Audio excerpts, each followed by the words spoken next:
Tennessee adds again to the secondary, Brent, this time with De'Shawn Rucker, a talented safety star out of Tallahassee, Florida, picking Tennessee over Clemson, Florida State, Auburn, and Alabama.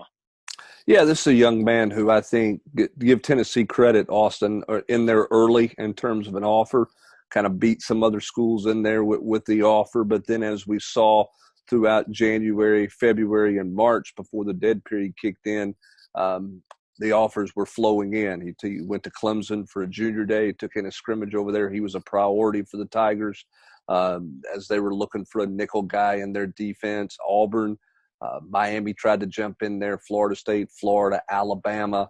This is a guy who was gaining and has gained a ton of momentum in recruiting, probably would have gotten a lot, even more throughout this spring had coaches been able to go to Tallahassee Godby and evaluate in spring practice there. But give Tennessee their coaching staff credit for an early eval here. I think that helped Tennessee a great deal, and it allowed Tennessee to make him an early priority, and it's the benefit is today in landing a commitment from him. Brent, when you look at this kid, I mean, he's super fast. He's a 10.7, 100-meter guy. I mean, that's picking him up and putting him down.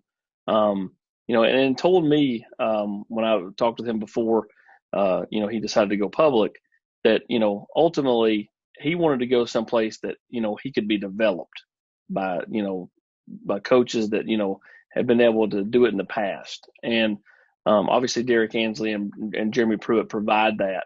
I think this speaks worlds about, just where this program not necessarily is, but it's heading in Jeremy Pruitt in what will be his fourth signing class and his third full year. Well, I think you're starting to hear that a lot more from players about development. We've talked about it. Rob's talked about it on the basketball side of things for the last couple of years and what that's meant for their ability to get in the door with big-time prospects. You keep hearing from people, why all this momentum? Where's this all coming from? It's coming from the relationships, but I think it's also coming from the fact that this coaching staff it has a great reputation of being coaches who develop guys. And you and I have talked to a number of defensive backs who all say it's a big deal that Derek Ansley is a DB's coach who, oh, by the way, was a DB's coach in the NFL, coached at the highest level, coaching defensive backs. Jeremy Pruitt's done it for a long time as a DB's coach. He's the head coach. I think that's something that's resonating at a lot of positions, but maybe the defensive backfield position more than anybody else. So when a guy, when Derek Ansley or Jeremy Pruitt tell a guy like De'Shawn Rucker, hey, you remind us of LaMarcus Joyner. Okay, well, guess what? Jeremy Pruitt coached him at Florida State. Derek Ansley coveted him as a free agent to come from the LA Rams to the Oakland Raiders before he left the Raiders to come to Tennessee. So but when those coaches throw those things out there, Austin, it's not just rhetoric. There's a lot of foundation to it because they understand what those types of players are. And so that comparison is something that I think attracts guys and gets guys' attention. When you factor in what they've done over the last week, obviously De'Shawn Rucker, I think we probably have him a touch underrated at Rivals. But when you look at who's offered him, Brent, in this 2021 cycle, an impressive haul to be able to get him away from Clemson, who routinely has been able to put guys in the league from the defensive side of the ball from Brent Venables. He's from Tallahassee. I mean, everybody's going to say, well, I mean, how's he getting out of Florida State's grasp? Auburn, Alabama. I mean, this is a big one. I think even though maybe the ratings don't show it, I think the ratings in the end will show De'Shawn Rucker was a great find and a great job by the staff evaling. Well, I don't think there's any doubt. Look, stars and rankings and 5.4, 5.8, 5.9, whatever the number is, it's always up for debate.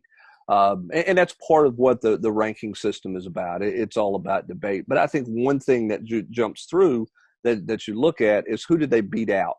Okay, and I think that's the thing that stands out about this past week for Tennessee overall and what they've got done in recruiting, and that's what stands out about Rucker is they beat out the types of schools you're trying to beat out to win somebody. I'm with you. I think the ranking is low right now.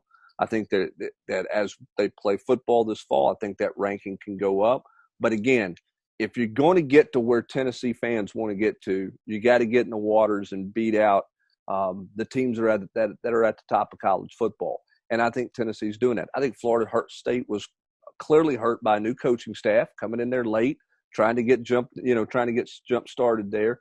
Tennessee in early, okay, and then they go head to head with Clemson. They beat them out. They go head to head with Auburn, as you mentioned, Alabama, Florida, and those are the schools you got to beat out, regardless of what the star ranking or the number looks like besides the number of stars. Jeremy Pruitt said in his introductory press conference, Brent, got to get in the streets against the best in the SEC. Well, he's done it quite well during this quarantine. He's socially distancing in the streets against some of the better teams in college football. For Brent Hubbs, I'm Austin Price.